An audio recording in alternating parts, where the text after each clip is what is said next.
Hello दोस्तों, welcome my YouTube channel. दोस्तों, आज आप सबके लेकर आए हैं वीपीओ के रिवीजन क्लास। तो इस क्लास में आप सब जानते हैं जो आपका 100 मार्क का है, सब लगभग टोटल रिवीजन यहाँ से आप सबका होता है वीपीओ के लिए।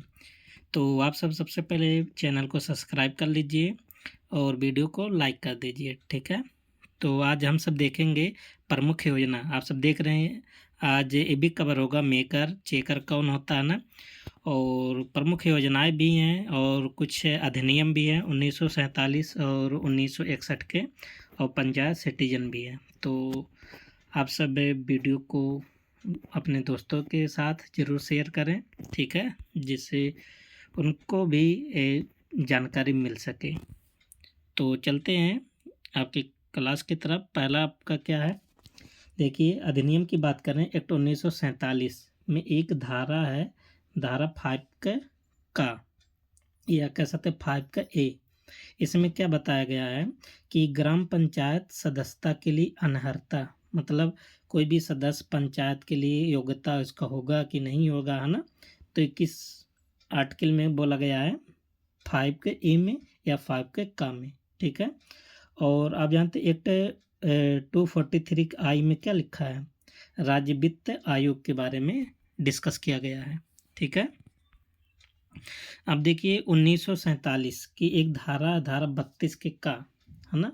एक्ट 1947 के अंतर्गत एक धारा पड़ता 32 के का।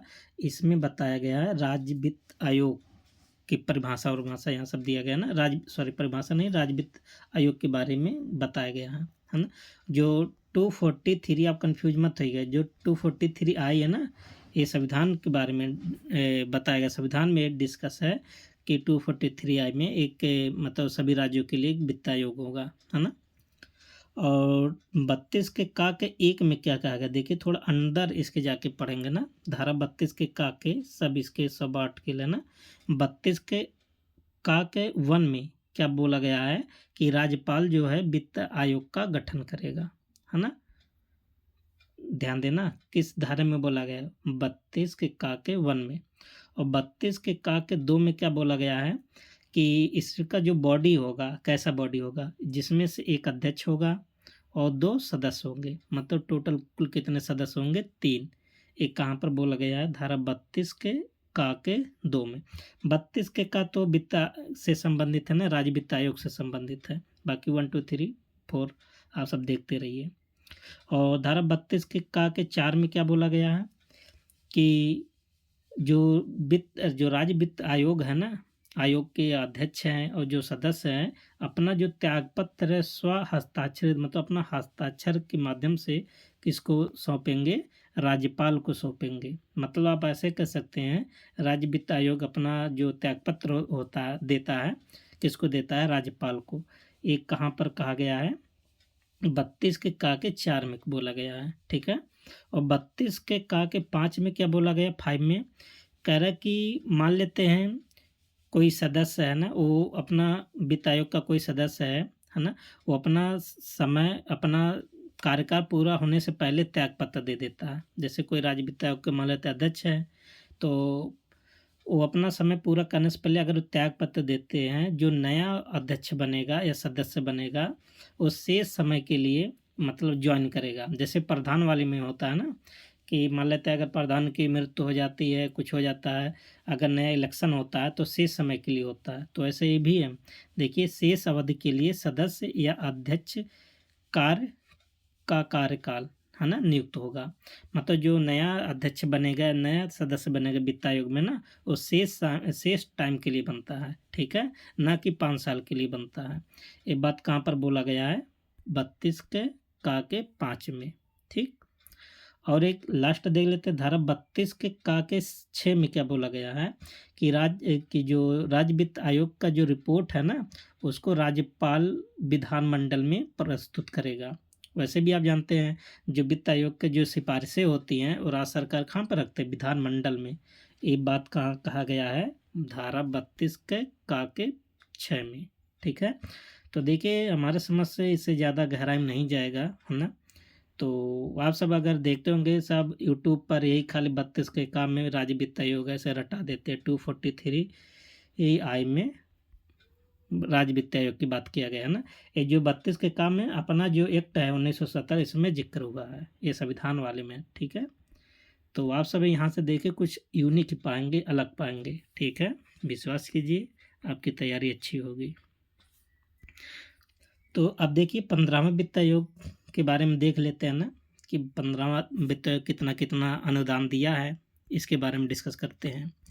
देखिए 15वां वित्त आयोग स्थानीय सरकारों को कितना रुपया दिया है, कितना राशि दिया है 2021 से 2021 से लेकर 2026 तक। आप जानते हैं 15 वित्त आयोग का ये तो कार्यकाल है।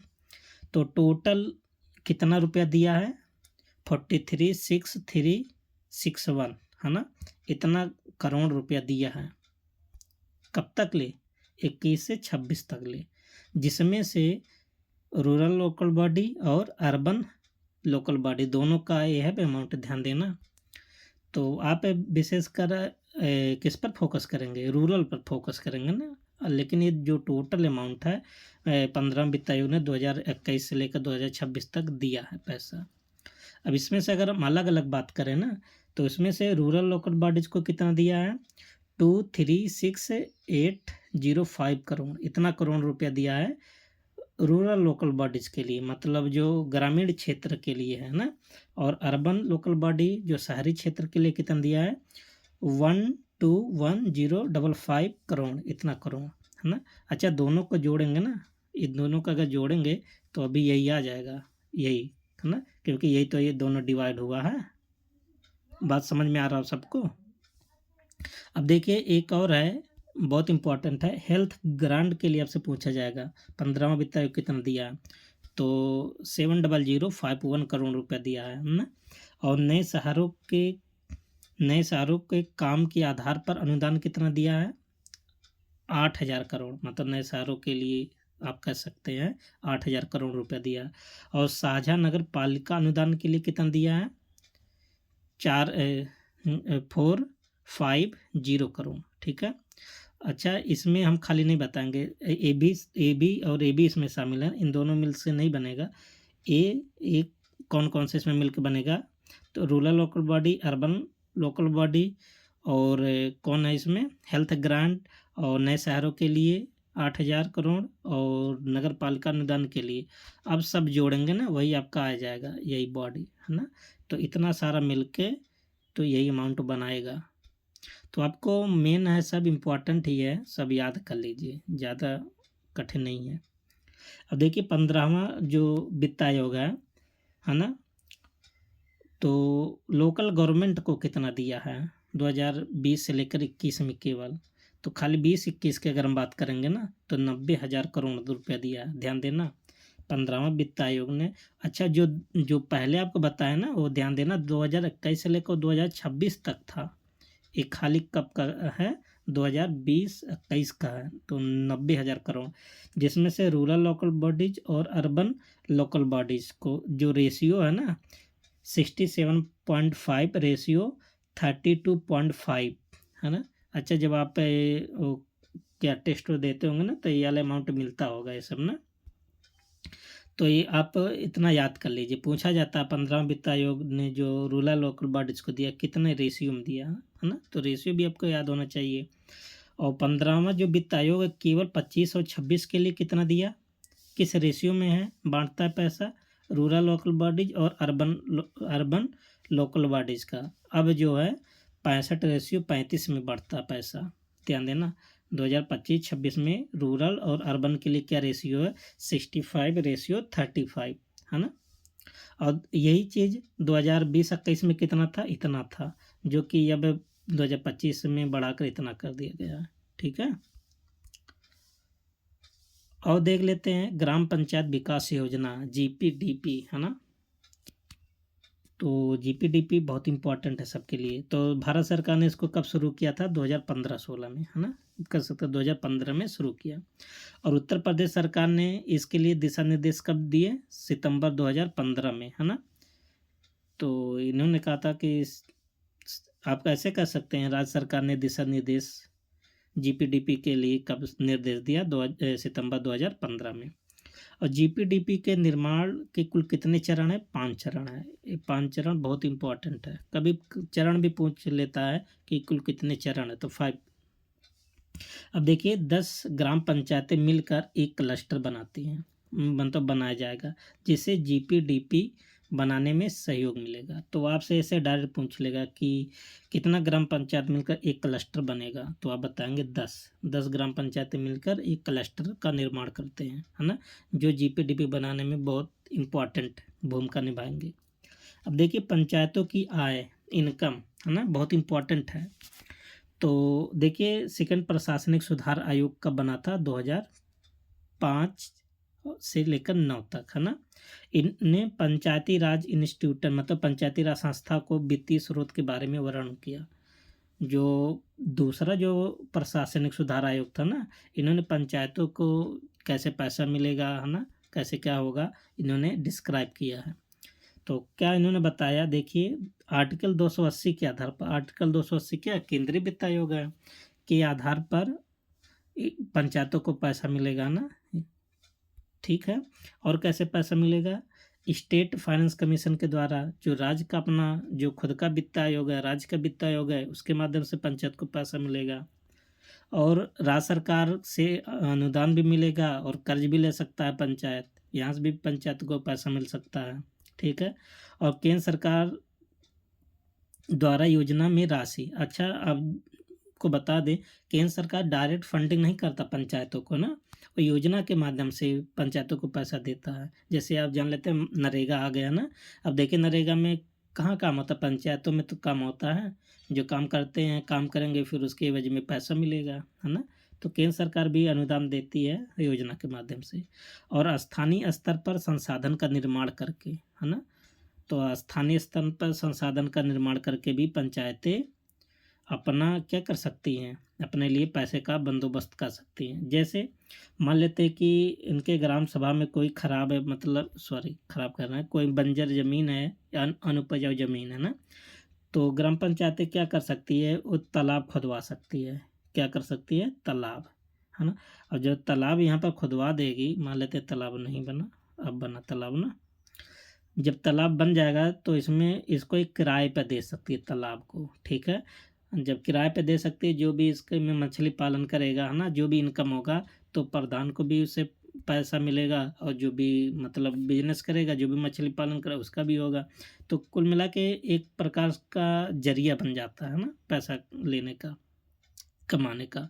तो ये भी हो सकता है, तो स्थानीय स्तर पर कोई अपना संसाधन काम कर ले, तो इतने जगह से भी पैसा मतलब पंचायतों को मिलता है। और भी मिलता है, जैसे टैक्स भी लगा सकता पंचायत, है ना, उसको टैक्स लगाने का भी अधिकार दिया गया है ना। तो ये सब आपको आना चाहिए, कहाँ कहाँ से पंचायतों को पैसा मिलती है, क्योंकि सिलेबस में इसका जिक्र है ना, पंचायतों का इनकम।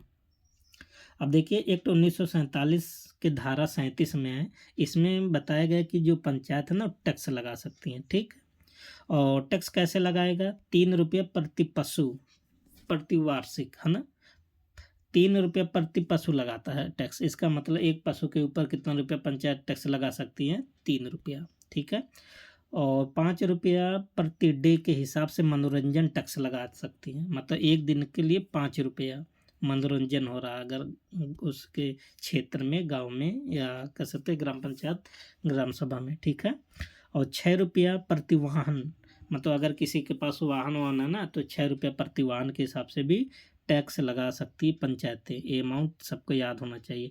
3 रुपया प्रति पशु, है ना, और 5 रुपया प्रतिदिन प्रति पशु प्रति वार्षिक है, ये भी वार्षिक है ना, 6 रुपया प्रति वाहन प्रति वार्षिक। जबकि जो मनोरंजन वाला है ना, प्रतिदिन है ना, तो रोज 5 रुपया लगाएगा पंचायत।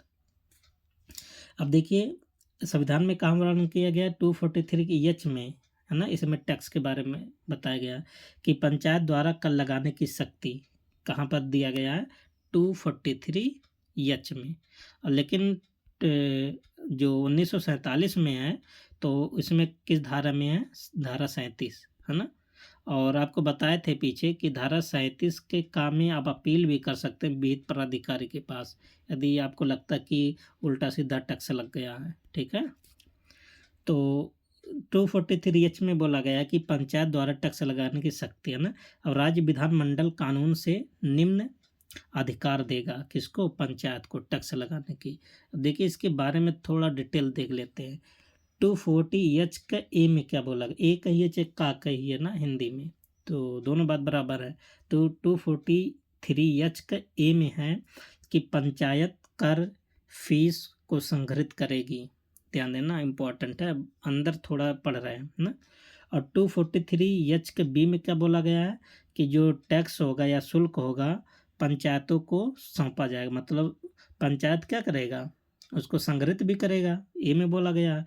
और जैसे वह संग्रहित करेगा उसको सरकार थोड़ी ना अपने पास रखेगी भाई, वो अगर संग्रहित कर रहा है, इकट्ठा कर रहा है, तो पंचायतों के लिए फ़ायदा हो, है ना, ताकि पंचायत का भी इनकम हो। तो किसको पैसा दिया जाएगा, जो टैक्स इनकम जो संग्रहित होगा पंचायत को ही जाएगा ना।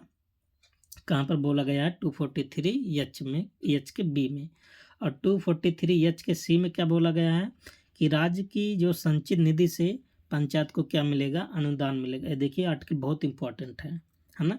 जैसे अभी ऊपर बताया था ना, राज्य सरकारें भी पंचायतों को क्या देती है, अनुदान देती है ना। तो जो राज्य सरकार के जो संचित निधि है ना, वहाँ से अनुदान मिलता है पंचायतों को, 243C में बोला गया है।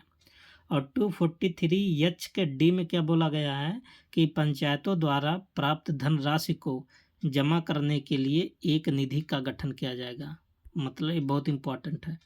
देखिए इसमें बताया गया ना 243H के डी में कि जो पंचायती के पास जो इकट्ठा होगा धन ना, जो टैक्स का पैसा, उसको एक निधि बनेगा, है ना, उस निधि में पैसा जमा करेगा। और जो निधि बनेगा कौन करेगा, उसका गठन राज्य सरकार करेगा कि आप उसमें पैसा जमा कीजिए, जब आपको ज़रूरत रहेगा तब उसको निकाला जाएगा। बात समझ में आ रहा है।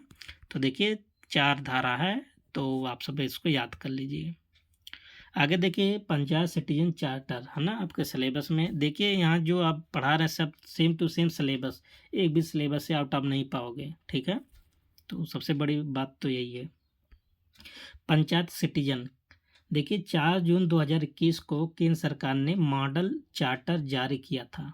अभी देखिए जल्दी की बात है तो पूछ सकता है, 4 जून 2021 को, है ना। और 15 अगस्त 2021 को उत्तर प्रदेश में सभी ग्राम पंचायत में चार्टर लागू कर दिया। और देखिए उत्तर प्रदेश सरकार ने कितना जल्दी एक्शन लिया कि 15 अगस्त 2021 से ही सभी ग्राम पंचायतों में चार्टर को लागू भी करवा दिया, ठीक है। ये दोनों बहुत इंपॉर्टेंट है क्योंकि करंट की बात है ना। आगे देखिए एक धारा है 243G, इसमें क्या बोला गया है कि पंचायतों की शक्तियां हैं, प्राधिकार है, उत्तरदायित्व है ना, सबको याद है ना। अच्छा कैसे याद करेंगे, देखिए बहुत लोग को कन्फ्यूजन हो जाता है। तो देखिए ट्रिक भी आप सबको बताते चलेंगे, बट अभी उतना टाइम नहीं है, फिर भी आप सब याद कर लिए होंगे ना, तो हम बता दे रहे हैं। यदि आप सब दूसरे तरीके से याद किए रटे हैं तो कोई दिक्कत नहीं। जी से आप याद कर लीजिए ग्रुप है ना। और ग्रुप पे जायज़ बात है, आप सब स्टोरी बहुत पहले से जानते हैं कि एकता में क्या होती है, शक्तियाँ होती हैं ना, क्योंकि एकता बहुत बड़ा पावर बन जाता है। तो ग्रुप से याद कर, ग्रुप में पावर होता है, पावर मतलब शक्ति, पंचायतों की शक्ति कहाँ पर, 243G में। बट कोई दिक्कत नहीं, आप सब अपना याद किए हैं तो वही उसे काम चला लीजिए। अब देखिए मान लेते हैं, बहुत इम्पोर्टेंट है, मान लीजिए कोई ग्राम पंचायत का नागरिक है ना, ठीक है, और ये जन्म प्रमाण पत्र और मृत्यु प्रमाण पत्र, कोई भी प्रमाण पत्र अगर वो बनवाना चाहता है ये व्यक्ति, है ना, मान लेते हैं आप सब भी हो सकते हैं, हम सब भी हो सकते हैं। अगर हमें ज़रूरत पड़ती है जन्म प्रमाण पत्र बनवाने की या मृत्यु प्रमाण पत्र बनवाने की, तो किससे संपर्क करेंगे, जो ग्राम का सचिव होगा, जैसे आप सब बनेंगे जब सचिव, है ना, या ग्राम के प्रधान से संपर्क करेगा, इन्हीं से तो संपर्क करेगा प्रमाण पत्र बनवाने के लिए, है ना। तो कितना रुपया शुल्क लेगा, 5 रुपया शुल्क लेगा, ठीक है। ध्यान देना, जन्म प्रमाण पत्र और मृत्यु प्रमाण पत्र बनवाने के लिए शुल्क कितना लिया जाता है, 5 रुपये। अच्छा इसका टाइम ड्यूरेशन भी दिया जाता है ना कि 30 दिन के अंदर बनवा के दे देंगे, है ना, ये भी याद कर लीजिए। अब देखिए क्या है, तो शुल्क कितना रुपया आपको देना पड़ेगा, 5 रुपया देना पड़ेगा। और मैक्सिमम कितने दिन का टाइम आपको दिया जाएगा, 1 महीना, 1 महीना मतलब 30 दिन का समय ये निर्धारित किया गया है ना। तो मान लेते हैं कि आप हैं आप सचिव से मिले, 5 रुपया भी दे दिए और 1 महीने का टाइम भी दे दिए, फिर भी आपका प्रमाण पत्र नहीं बना, तो आप क्या करेंगे, है ना? तो ऐसा नहीं कि आप जाएँगे प्रधान को पटक-पटक के मारेंगे, सचिव को पकड़ कर मारेंगे, ऐसा तो कर नहीं सकते, है ना? तो आपको पावर दिया गया, शक्ति दिया गया है ना, कि आप इसकी शिकायत भी कर सकते हैं। तो अगर 30 दिन के अंदर पैसा लेने के बावजूद भी 30 दिन के अंदर नहीं बना के दिया सचिव, प्रधान, जन्म प्रमाण पत्र, मृत्यु प्रमाण पत्र, तो आप उसका शिकायत करेंगे। कहाँ पर? सहायक विकास अधिकारी के पास या डीपीआरओ के पास आप शिकायत कर सकते हैं, ठीक है? इसके लिए भी आपको एक पूरा प्रोसेस बताया है, पिछले क्लास में आप सब प्लेलिस्ट में जाकर देख सकते हैं, ठीक है? आगे देखिए क्या है, एक यहाँ पर बहुत इम्पोर्टेंट देखिए, एक आपका होता है ग्राम पंचायत और एक आपका होता है क्षेत्र पंचायत, एक आपका होता है जिला पंचायत। ये 3 आपके लिए बहुत इम्पोर्टेंट है ना। तो एक होता है मेकर, एक होता है चेकर, है ना।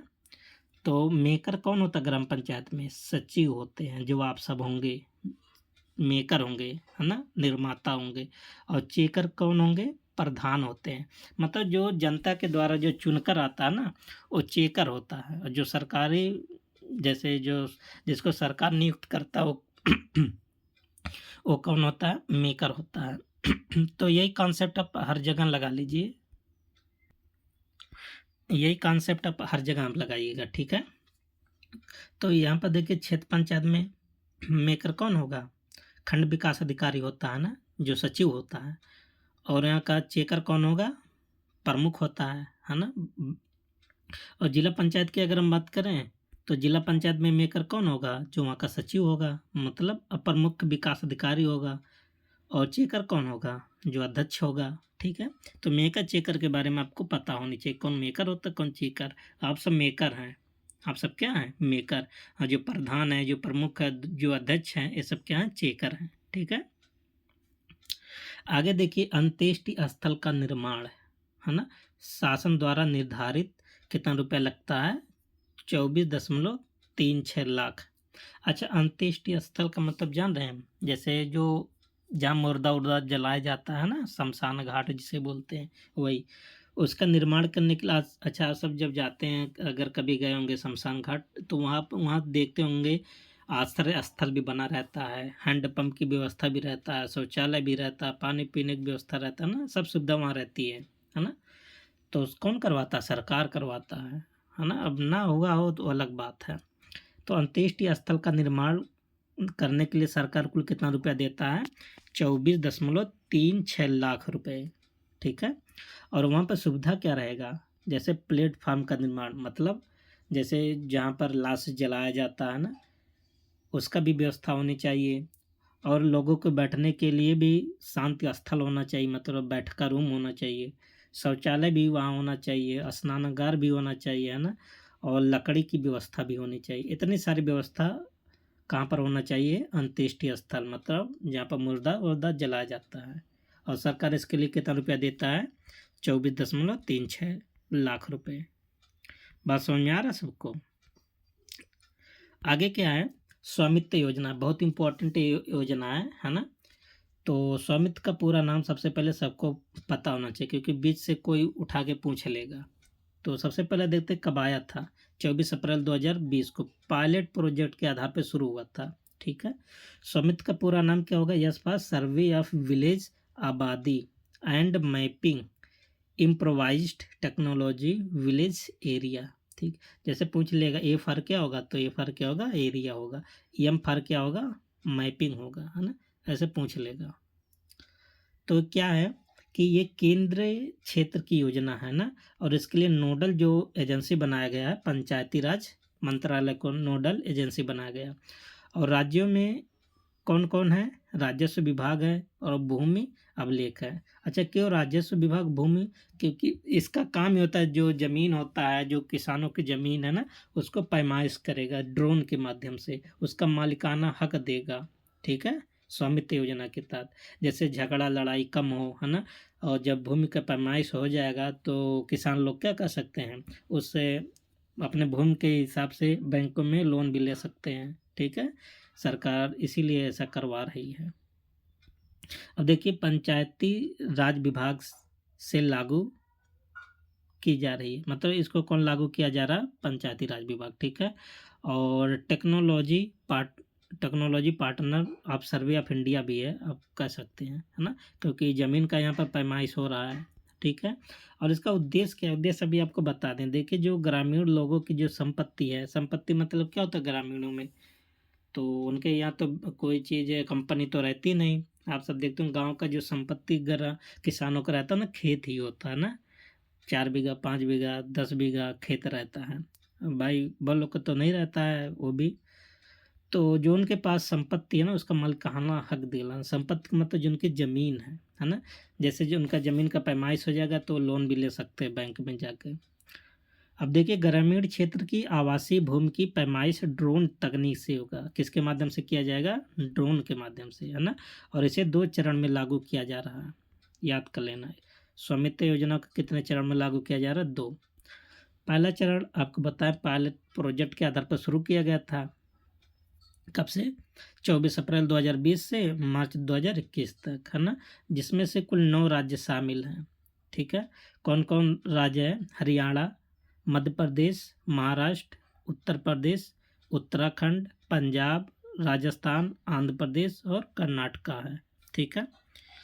तो 9 राज्य शामिल हैं। 9 राज्य को आप सब याद कर लीजिए। पहले चरण में क्या उत्तर प्रदेश शामिल है? जी हाँ, उत्तर प्रदेश, है ना। देखिए, पहले चरण का जो भी स्टेट है सबको आपको याद होना चाहिए। पहले चरण में कौन कौन से राज्य शामिल थे। देखिए, इसके लिए आपको एक लॉजिक बता देते हैं कैसे आप याद करेंगे, ठीक है। बाकी अगर जिसे को एकदम पूरा रटा होगा वो अलग बात है। देखिए, जो भी भारत के जो सबसे बड़े बड़े राज्य हैं 4, उसको उठा लीजिए, है ना। तो सबसे पहला बड़ा राज्य में कौन आता है? राजस्थान आता है। उसके बाद मध्य प्रदेश आता है ना। उसके बाद क्या आता है? महाराष्ट्र आता है। उसके बाद क्या आता है? अपना यूपी आता है ना। तो ये सबसे पहले 4 राज्य तो ऐसे निकल गए। देखिए, चारों राज्य क्या इसमें शामिल हैं? देखिए, राजस्थान भी है, और क्या, मध्य प्रदेश भी है, और महाराष्ट्र भी है, और उत्तर प्रदेश भी है। 4 राज्य इधर हो गया, बचा 5 राज्य, है ना। तो 5 राज्य, बाकी तो आप सबको उतना याद करना पड़ेगा। जैसे हरियाणा हो गया, उत्तर प्रदेश का ही मतलब पड़ोसी राज्य है ना। उत्तराखंड भी है उत्तर प्रदेश का पड़ोसी। और क्या, पंजाब तो पड़ोसी नहीं है, बट पंजाब को या दिमाग में रख लीजिए। आंध्र प्रदेश भी है, कर्नाटक भी है ना। तो वैसे थोड़ा जैसे आप सब इतना याद कर लीजिए ना, जैसे जो 4 बड़े बड़े राज्य हैं, हो सकता है उसी में से आपका ऑप्शन में मिल जाना, एक बार देखे रहिए। देखिए, इसका चरण 2 अप्रैल 2021 से मार्च 2025 तक, है ना। और लक्ष्य क्या है? 2025 तक शेष गांव का पूर्ण सर्वे होना, मतलब जो भी बच्चे उच्चे हैं उसका पूर्ण सर्वे होगा, है ना। 2022 तक पूरे देश में CORS नेटवर्क कवरेज करने का इसका लक्ष्य है, ठीक है। तो बहुत इम्पोर्टेंट है। देखिए, स्वामित्व योजना पूछ सकता है आपके BPO में, ठीक है। आगे देखिए क्या है, स्वच्छता ही सेवा अभियान कब शुरू हुआ था? 2023 का मूल विषय क्या था? मतलब 2023 का पूछा ना, तो इसका मूल विषय क्या था? कचरा मुक्त भारत। मूल विषय मतलब थीम पूछ सकता है, स्वच्छता ही सेवा। जैसे स्वच्छ भारत मिशन आया था ना, स्वच्छ भारत मिशन के अंतर्गत ही स्वच्छता ही सेवा अभियान आया था, ठीक है। अब 15 सितंबर से 2 अक्टूबर 2023 तक चला था ये कार्यक्रम, ठीक है। बट इसमें खाली आप इतना याद करेंगे ना, जो स्वच्छता ही सेवा अभियान किसके अंतर्गत आया है, तो SBM मतलब स्वच्छ भारत मिशन, है ना। आगे देखिए क्या है, राष्ट्रीय सतत आवास मिशन, जिसको शॉर्टकट में क्या बोलेंगे, NMSH, कब शुरू हुआ था? 2010 में, ठीक है। राष्ट्रीय सतत आवास मिशन 2010 में शुरू हुआ, और इसका पूरा नाम इंग्लिश में है ही national mission for sustainable habitat, ठीक है। आगे क्या है देखिए, NAPCC मतलब national action plan for climate change, कब आया था? 2008 में आया था, पूछ सकता है। तो एक आपका होता है NHSH, है ना। इसका 2 पार्ट मिलेगा, एक मिलेगा NMSH, 1.0 कब शुरू हुआ था? 2010 में। और इसका 2.0 कब शुरू हुआ था? 2020-21 से 2023 तक, ठीक है। और किसके द्वारा ये शुरू हुआ है? शहरी आवास मंत्रालय के द्वारा। बहुत इम्पोर्टेंट है, ठीक है। यही आपका देखिए ना, यही चीज़ राष्ट्रीय सतत आवास मिशन, ठीक है, बहुत इम्पोर्टेंट है। अब देखिए एक इम्पोर्टेंट योजना और है, नमस्ते योजना, है ना। तो नमस्ते का पूरा नाम याद होना चाहिए। तो सबसे पहले बता दें कब ये आया था? 2023-24 से 2025-26 तक लागू है। तो 2023-24 में आया भी था, ठीक है। तो नमस्ते का पूरा नाम क्या है? तो national action for mechanised sanitation ecosystem, है ना, बहुत इम्पोर्टेंट है। और इसके अंतर्गत मंत्रालय कौन सा है? सामाजिक न्याय एवं अधिकारिता मंत्रालय है और शहरी एवं आवास एवं शहरी मंत्रालय है, ठीक है। और इसके लिए कितना पैसा खर्च करने का वो लक्ष्य रखा गया था? 350 करोड़, है ना। अब देखिए इसका उद्देश्य क्या, नमस्ते योजना का? जो मैनुअल सीवेज और सीवर सेप्टिक टैंक है कि जो सफाई, आपको ऐसे बता दें जैसे जो शहरों में जो सीवर टैंक होते हैं, सेप्टिक टैंक है ना, तो उसमें क्या मैनुअल रूप से उसमें आदमी के माध्यम से उसको साफ सफाई करते थे, ठीक है। तो कभी कभी ये होता था कि जैसे जब गंदगी तो रहता है सीवर टैंक में, उसके माध्यम से जो जहरीले गैस निकलते हैं ना, तो जो साफ सफाई करने वाले कर्मचारी होते हैं उनकी मृत्यु कभी कभी हो जाती है ना। तो ऐसा ना हो, इसीलिए इसको अब मशीनीकृत कर दिया गया है नमस्ते योजना के अंतर्गत, ठीक है। कि जो सीवेज की साफ सफाई अब करेगा, नालियों की, गलियों की या सीवेज टैंक की ना, अब मशीन के द्वारा होगा। जब मशीन करेगा तो मृत्यु होने की घटना कम हो जाएगी अपने आप, है ना। इसमें देखिए किसको बढ़ावा मिलेगा? मशीनों को बढ़ावा मिलेगा, ठीक है। तो यही था नमस्ते योजना कि जो सीवेज टैंक की साफ सफाई है उसको मशीनों के माध्यम से करने पर विशेष जोर दिया जा रहा है। अब मंत्रालय कौन कौन सा है? सामाजिक न्याय और अधिकारिता मंत्रालय और शहरी एवं आवास एवं शहरी कार्य मंत्रालय, ठीक है। अब देखिए एक इवेंट था 2001 में, राष्ट्रीय गरिमा अभियान। तो 2001 में कौन सा अभियान आया था? राष्ट्रीय गरिमा अभियान। इसमें क्या था? हाथ से मैला ढोने की प्रथा को समाप्त करना तथा मैला ढोने वाले व्यक्तियों का पुनर्वास करना, ठीक है, राष्ट्रीय गरिमा अभियान का लक्ष्य था, ठीक है। तो बहुत इम्पोर्टेंट है ये भी, राष्ट्रीय गरिमा अभियान। आगे देख लेते हैं जो बहुत इम्पोर्टेंट योजना है, बहुत बहुत इम्पोर्टेंट है ना, है तो केंद्र सरकार की योजना लेकिन बहुत इम्पोर्टेंट है। प्रधानमंत्री विश्वकर्मा योजना कब आया था? 17 सितंबर 2023 को, ठीक है। और 15 अगस्त 2023 को इसको मोदी जी ने मतलब इसके घोषणा भी किए थे, ठीक है। इसका उद्देश्य क्या था? शिल्पकारों को मदद करना। शिल्पकारों का मतलब जैसे बढ़ई हो गए, कुम्हार हो गए, है ना, और ना और भी जैसे सुनार हो गए ना, जो भी शिल्पकार थे उनको इसमें क्या किया जाएगा? ट्रेनिंग भी दिया जाता है ना, और उपकरण भी इनको प्रोवाइड किया जाता है। तो देख लेते हैं इसके बारे में, है ना, क्या क्या है। तो इसके अंतर्गत 18 व्यवसाय को शामिल किया गया है। तो प्रधानमंत्री विश्वकर्मा योजना के अंतर्गत कुल कितना व्यवसाय है? 18 व्यवसाय। अभी आपको बताएं जैसे कुम्हार हो गए, बढ़ई हो गए, है ना, और नाव हो गए और सुनार हो गए, बाकी और सब भी आप सब जानते होंगे। तो इसका देखिए लाभ क्या होगा, है ना। जो सबसे पहले इसमें प्रमाण पत्र दिया जाएगा, आपको ट्रेनिंग भी मिलेगा, आपको बताएं प्रमाण पत्र दिया जाएगा, आईडी कार्ड शिल्पकारों की पहचान के लिए, ठीक है। और जब आप ट्रेनिंग इसमें देते हैं ना, इसमें 5 से 6 दिन का ट्रेनिंग होता है, तो 500 रुपये प्रतिदिन के हिसाब से आपको पैसा मिलता है, मतलब 500 रुपये एक दिन में। तो इसमें कुल ट्रेनिंग प्रशिक्षण आप कर सकते हैं कितने दिन का दिया जाता है? 7 दिन आपको काम करवाने के लिए ना। जैसे बिल्डिंग वेल्डिंग का काम कोई करना है, सोनार का काम, है ना, तो ये 5 से 7 दिन में आपको सिखा देंगे। तो आप सब खुद समझ सकते हैं कितना सीख लेंगे, है ना। और इसमें आपको अभी बताएं कि सामान भी देते हैं, जैसे अगर कुम्हार है तो कुम्हार को चाक देगा, है ना। अगर सुनार है तो सुनार वाला सामान देगा, अगर कोई दर्जी है तो उसको मशीन देगा सिलने के लिए, है ना। मोची है तो उसको मोची वाला सामान देगा, है ना। तो इसमें 15,000 रुपये तक टूल किट दिया जाता है। कितने रुपए तक? 15,000, ठीक है। और जो सबसे बड़ी इम्पोर्टेंट बात है ना, इसमें आप लोन भी ले सकते हो 3 लाख रुपए तक, ठीक है। तो पहले आपको लोन मिलेगा 1 लाख रुपया 18 महीने के लिए, ठीक है। उसके बाद 2 लाख रुपया मिलेगा 30 महीने के लिए। तो इतना नहीं डेप्ट में जाएगा, बट आप ये याद कर लीजिए, लोन भी इसमें लोन देने की भी सुविधा है। कितने लाख रुपए तक? 3 लाख रुपए। अब देखिए डिजिटल लेन देन के लिए राशि, है ना, तो आपको सरकार इसमें भी और हेल्प करती है। अगर आप डिजिटली लेन देन करते हैं तो 1 रुपया प्रति डिजिटल भुगतान पर आपको सरकार देगा। मतलब आप डिजिटल लेन देन करते हैं तो 1 रुपया एक ट्रांजेक्शन पर।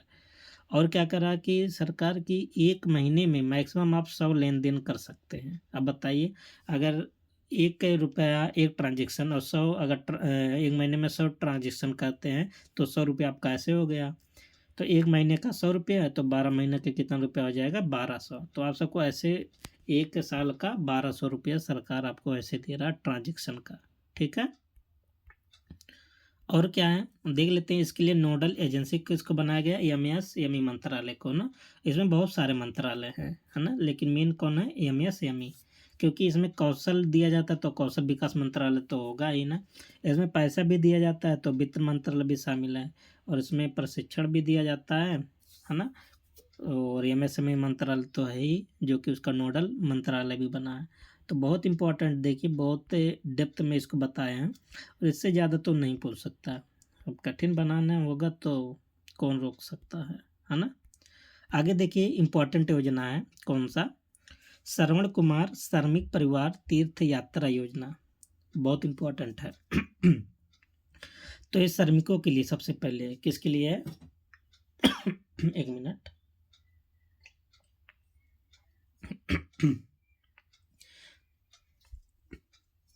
ये योजना किसके लिए है? श्रमिकों के लिए, है ना। इसमें क्या होगा कि घर के 6 सदस्यों को इसका लाभ मिलेगा। कितने सदस्य इन्वॉल्व होंगे? 6 सदस्य। और लाभ क्या मिलेगा किसको? कि उत्तर प्रदेश श्रम कल्याण परिषद द्वारा आर्थिक मदद इसमें दिया जाएगा। कितने रुपए का? 12,000 का। कौन देगा? उत्तर प्रदेश श्रम विभाग, या कह सकते उत्तर प्रदेश श्रम कल्याण परिषद, 12,000 का। तो इसका शर्त क्या है? शर्त आपको फॉलो करना चाहिए। तो सबसे पहले श्रमिक को ना कारखाना जो अधिनियम है 1948 है, इसमें उसका रजिस्ट्रेशन होना चाहिए, ठीक है। और उसका वेतन 15,000 रुपये तक होना चाहिए, मतलब 15,000 से ज़्यादा ना हो, ठीक है। और कुल कितने परिवार को इसमें लाभ मिलेगा? 6 सदस्य को लाभ मिलेगा, ठीक है। तो 6 सदस्य आप कहीं भी तीर्थ यात्रा पे जा सकते हैं, जैसे अयोध्या मंदिर देखने जा सकते हैं, है ना। मतलब कहीं भी जा सकते हैं। आपको 12,000 रुपये सरकार देगा 6 सदस्य के लिए। एक आप देखिए नरेगा एक्ट 2005 में आया था ना, 2 फरवरी 2006 से लागू हुआ था। और 2009 में इसका नाम चेंज हुआ था ना, नरेगा से क्या बन गया था? मनरेगा। इसमें एक नरेगा एक्ट में एक धारा 17 है, जो किसका व्याख्या करता है? सोशल ऑडिट का। तो आप ऐसे याद करेंगे, नरेगा एक्ट में धारा 17 है जिसमें क्या बताया गया? Social audit. देखिए ग्राम सभा वर्ष में, मतलब 1 वर्ष में 2 बार सोशल ऑडिट करेगा। ध्यान देना, कौन करेगा सोशल ऑडिट? ग्राम सभा। और ग्राम सभा सोशल ऑडिट करने के लिए एक समिति बनाएगा, है ना। सोशल ऑडिट करने के लिए समिति का गठन करेगा, जिसमें कुल कितने सदस्य होंगे? 5 से 10 सदस्य होंगे। याद कर लीजिएगा नंबर। और ये एक बार में 2 बार सोशल ऑडिट, ठीक है। अगला देखिए एक स्कीम है माता सुकेता महिला मत्स्य पालक सशक्तिकरण योजना, है ना। इसमें क्या है ना, महिलाओं को मतलब इसमें प्राथमिकता सरकार दे रहा है ना, कि महिलाएं भी आत्मनिर्भर बने, ठीक है। इसका उद्देश्य क्या है कि जो महिला मत्स्य पालक है को ग्रामीण जलाशयों में केज स्थापित करने की इसमें सुविधा देता है, ठीक है। केज स्थापित करने के लिए इसमें जो फंडिंग पैटर्न है ना, 60% राज्य सरकार देगा और 40% लाभार्थी। ये फंडिंग अगर आपको याद है तो अभी देखिए, अभी बताएंगे ना, आप सबको ज़्यादा डाटा याद नहीं करना पड़ेगा, ठीक है। तो फंडिंग पैटर्न कितना है? 60-40 का। और इकाई लागत प्रति केज, मतलब एक केज की लागत कितना है? रुपया लागत 3 लाख है, ठीक है। अच्छा, अगर 3 लाख रुपया एक लागत है तो सरकार का इसमें कितना हिस्सा होगा? 60% होगा। तो 3 लाख का 60% निकालेंगे, कितना आ जाएगा? 1,80,000, ठीक। तो सरकारी अनुदान कितना होगा? 1,80,000। तो बचा कितना? 1,20,000। ये कौन देगा? लाभार्थी देगा, ठीक है। तो देखिए अगर आपको रेशियो याद है और टोटल अमाउंट याद है तो ये दोनों अपने आप जान जाएंगे। ठीक। अब देखिए सरकार के इसमें लक्ष्य है ना कि 250 कुल केज स्थापित करेगा सरकार। ठीक है। अच्छा अगर 250 अगर टोटल केज स्थापित करेगा, एक केज की लागत 3 लाख है तो 250 केज की लागत कितना हो जाएगा, 7.5 लाख हो जाएगा। सॉरी 750 लाख हो जाएगा। ठीक है। अब 750 लाख में सरकार का अनुदान कितना हिस्सा है, इसमें 60% है। जब इसका 60% निकालेंगे कितना आएगा, 450 लाख आ जाएगा। तो बचा कितना, 300 लाख। तो 300 लाख कौन देगा, लाभार्थी देगा। तो देखिए अगर वही मेन याद कर लेंगे तो इतना डाटा आपको याद नहीं करना पड़ेगा। ठीक है, तो खुद निकाल लेंगे, इतना तो मैथ सबको पता है। आगे देखिए एक योजना है प्रधानमंत्री जन आरोग्य योजना, पीएम जन आरोग्य योजना। कहाँ से शुरू हुआ था, झारखंड के रांची से शुरू किए थे प्रधानमंत्री मोदी जी ने। कब, 23 सितंबर 2018 को। और यह दुनिया की सबसे बड़ी स्वास्थ्य बीमा आश्वासन योजना है, दुनिया का सबसे बड़ा। जैसे एसबीएम भी था दुनिया का सबसे बड़ा स्वच्छता अभियान। इसमें बताया गया कि 12 करोड़ से अधिक गरीब परिवार इसके लिए पात्र होंगे, है ना। जिसमें लाभार्थी कितने होंगे, लगभग बन जाएंगे 55 करोड़। और प्रत्येक परिवार को इसमें 5 लाख रुपए तक मुफ्त इलाज मिलता है। ठीक है। और वित्त का देख लेते, वित्त पैटर्न क्या है। देखिए जो आपके यूटी होते हैं ना, यूटी मतलब केंद्र शासित प्रदेश 2 प्रकार के होते हैं। एक यूटी ऐसा होता है जिसमें विधानसभा नहीं होता है ना। एक यूटी ऐसा होता है जिसमें विधानसभा भी होते हैं, जैसे दिल्ली हो गया, पांडुचेरी हो गया ना, यहाँ विधानसभा भी है। तो केंद्र सरकार और राज्य सरकार के मध्य कितने का इसमें रेशियो होता है, केंद्र सरकार 60 हिस्सा देगा और 40 हिस्सा कौन देगा, राज्य सरकार देगा। यही सेम नियम फॉलो होता है यूटी के लिए भी, लेकिन कहाँ, जहाँ पर विधानसभा है, जैसे दिल्ली और पुडुचेरी में, है ना। तो दिल्ली और पुडुचेरी में भी 60:40 का अनुपात चलता है, क्योंकि यहाँ विधानसभा है।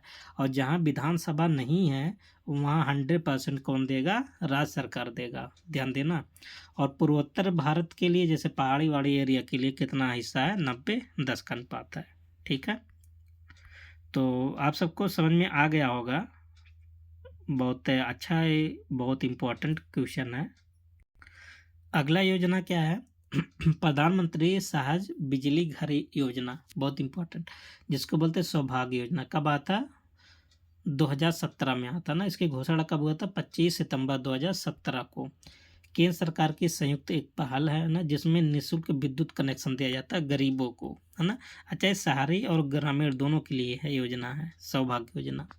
इसमें ग्रामीण परिवार को निःशुल्क विद्युत कनेक्शन दिया जाता है, जबकि अन्य परिवार को, जैसे शहरों में ना, तो 500 रुपये में कनेक्शन दिया जाएगा, वो भी कितने किस्त में, 10 किस्त में। तो एक किस्त का मूल्य कितना रुपया आया, 50 रुपया आया ना, तभी तो 500 होगा।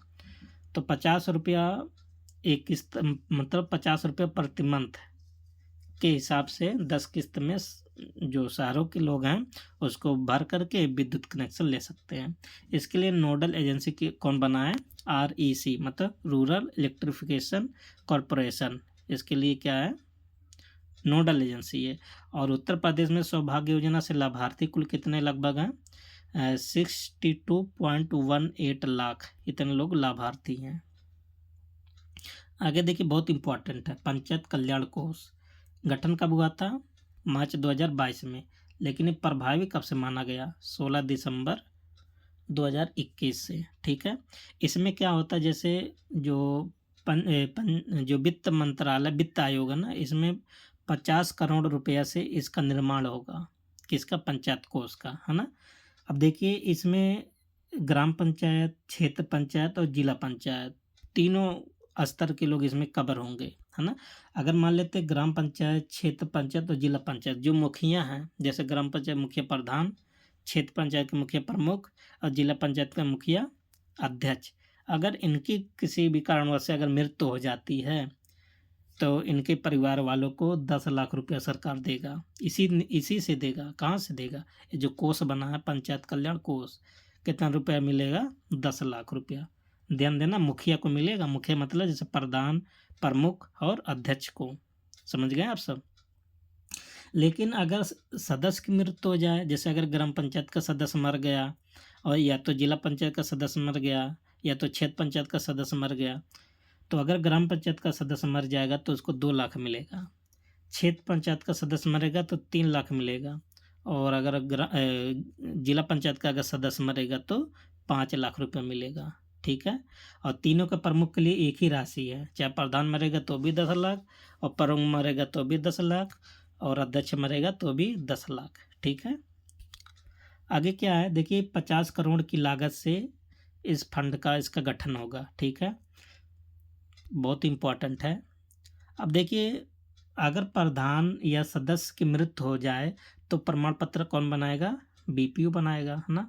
तो प्रमाण पत्र कौन बनाएगा? आप सभी बनाएंगे। तो ऐसे क्षेत्र पंचायत के लिए भी, क्षेत्र पंचायत हो चाहे जिला पंचायत हो, चाहे क्षेत्र पंचायत के सदस्य मर जाए या प्रमुख मर जाए या तो जिला पंचायत के सदस्य मर जाए या तो अध्यक्ष मर जाए, तो उसका जो सचिव होते हैं ना वही बनाते हैं। जैसे क्षेत्र पंचायत के सचिव कौन होते हैं? बीडीओ होते हैं ना, ब्लॉक डेवलपमेंट ऑफिसर बनाएंगे क्षेत्र पंचायत के लिए। और जिला पंचायत पर कौन होते हैं? अपर मुख्य विकास अधिकारी, है ना, ये बनाते हैं जो सचिव होते हैं। ठीक है, आगे देखिए, मिशन अंत्योदय योजना कब आया था? 2017-18 में। एक केवल आपको इम्पोर्टेंट है, याद कर लेना कब आया था, 2017-18 में। इसमें क्या था कि ग्रामीण क्षेत्रों के विकास के लिए भारत सरकार द्वारा 26 मंत्रालयों के द्वारा आवंटित संसाधनों का अधिकाधिक प्रयोग करना, है ना। ग्राम पंचायतें प्रमुख इसमें क्या होंगे? मुख्य बिंदु होंगे, मतलब ग्राम पंचायतों को ज़्यादा फोकस दिया गया है। सबसे बड़ी बात है, आपसे पूछेगा कब शुरू हुआ था? 2017-18 में। ठीक है, आगे देखिए, लास्ट योजना है सामूहिक मिनी ग्रीन ट्यूबवेल योजना। उत्तर प्रदेश के मंत्रिमंडल ने कब मंजूरी दिया था? 2020-21 में। और लाभार्थी कौन होंगे? लघु एवं सीमांत श्रेणी के किसान। इसमें क्या था? न्यूनतम 10 कृषक समूहों को सौर संचालित नलकूप दिया जाएगा, है ना, जो सौर ऊर्जा से चले। ठीक है, और इसमें क्या था कि एक नलकूप की लागत 4.69 लाख रुपया था, और इसका जो निर्माण का काम करेगा ना, लघु सिंचाई विभाग करेगा, और जो सोलर पंप लगाएगा कृषक विभाग करेगा। ध्यान देना, दोनों विभाग अलग अलग काम करेंगे। तो दोस्तों, यहाँ तक आप सब देख सकते हैं, क्वेश्चन आप सबका कंप्लीट होता है, रिवीजन। आप सब वीडियो को लाइक ज़रूर कीजिए, और अगर कोई बात है तो कमेंट बॉक्स में आप कमेंट कर सकते हैं। इसके पीडीएफ के लिए आप सब चैनल पर जाएंगे, वहाँ पर टेलीग्राम लिंक होगा, आप सब वहाँ से जुड़ सकते हैं। ठीक है, और मिलते हैं नेक्स्ट वीडियो में, तब तक के लिए best of luck, thank you and take care.